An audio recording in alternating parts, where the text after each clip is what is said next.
എത്യോപ്യയിലെ ഒറോമിയ region state വർഷത്തിലെ ഏറ്റവും ഭീകരമായ ആഴ്ചയ്ക്കാണ് സാക്ഷ്യം വഹിച്ചതെന്ന് എത്യോപ്യൻ ഓർത്തഡോക്സ് സഭ അപലപിച്ചു. എത്യോപ്യൻ ഓർത്തഡോക്സ് ടെവാഹിഡോ സഭ തങ്ങളുടെ അംഗങ്ങൾക്കെതിരായ ക്രൂരമായ ആക്രമണങ്ങളിൽ അഗാധമായ ദുഃഖം പ്രകടിപ്പിച്ചു.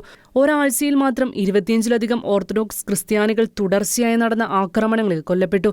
2025 ഒക്ടോബർ 24-ന് വെസ്റ്റ് ഹരാർഗെ സോണിലെ ചരിത്രപ്രസിദ്ധമായ അസേബോട്ട് മൊണാസ്ട്രിക്ക് സമീപം ഒറാമോ ലിബറേഷൻ ആർമി അംഗങ്ങളായ തീവ്രവാദികൾ ആശ്രമത്തെയും സമീപ പ്രദേശങ്ങളിലെ താമസക്കാരെയും ലക്ഷ്യം വെച്ചതായി റിപ്പോർട്ടുകൾ വ്യക്തമാക്കുന്നു. ആക്രമണത്തിൽ ക്രൈസ്തവനായ ആൻബസ് ഹെലൈറ്റ് കൊല്ലപ്പെടുകയും അദ്ദേഹത്തിന്റെ മകൻ ബാഡ്രെ ആൻബസിന് ഗുരുതരമായി പരിക്കേൽക്കുകയും ചെയ്തു. ബാഡ്രെ നിലവിൽ അധാമയിൽ ചികിത്സയിലാണ്. കൂടുതൽ ആക്രമണങ്ങൾ തടയുന്നതിനായി ഒറോമിയ പ്രത്യേക സേനയെ പ്രദേശത്ത് വിന്യസിപ്പിച്ചിട്ടുണ്ട്. എന്നിരുന്നാലും 1990-കളുടെ തുടക്കം മുതൽ അസേബോട്ട് മൊണാസ്ട്രി ആവർത്തിച്ചുള്ള ആക്രമണങ്ങൾ നേരിടുന്നു.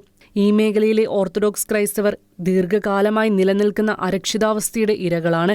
കഴിഞ്ഞ 5 വർഷമായി ഓർത്തഡോക്സ് വിരുദ്ധ ആക്രമണത്തിന്റെ പ്രഭവ കേന്ദ്രമായി മാറിയ ആർസി സോണിലെ കിഴക്കൻ ആർസി രൂപതയിൽ കൂടുതൽ സംഭവങ്ങൾ റിപ്പോർട്ട് ചെയ്യപ്പെട്ടു.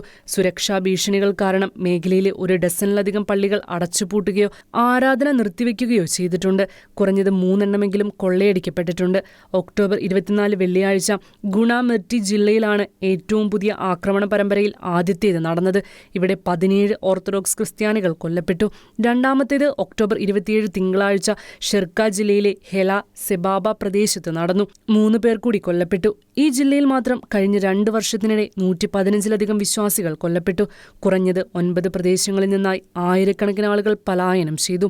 ഒക്ടോബർ 28 ചൊവ്വാഴ്ച ഹോങ്കോളോ വാബെ ജില്ലയിലെ ക്വാക്കസ് പ്രദേശത്ത് 3ാമത്തെ ആക്രമണത്തെ തുടർന്ന് 5 വിശ്വാസികൾ കൂടി കൊല്ലപ്പെട്ടു. ആക്രമണങ്ങളുടെ ഇരകളിൽ 2 മുതൽ 76 വയസ്സുവരെ പ്രായമുള്ള ഒരു കുടുംബത്തിലെ മുഴുവൻ അംഗങ്ങളും ഉൾപ്പെടുന്നു. പ്രദേശവാസികൾ അധികാരികളോട് തങ്ങളുടെ ആശങ്കകൾ ആവർത്തിച്ചറിയിച്ചിട്ടും അവരുടെ നിലവിളികൾക്ക് ഇതുവരെ മറുപടി നൽകിയിട്ടില്ല ഭരണകൂടങ്ങൾ. ഇന്റർനാഷണൽ ഡെസ്ക് ഷിക്കേന ന്യൂസ്.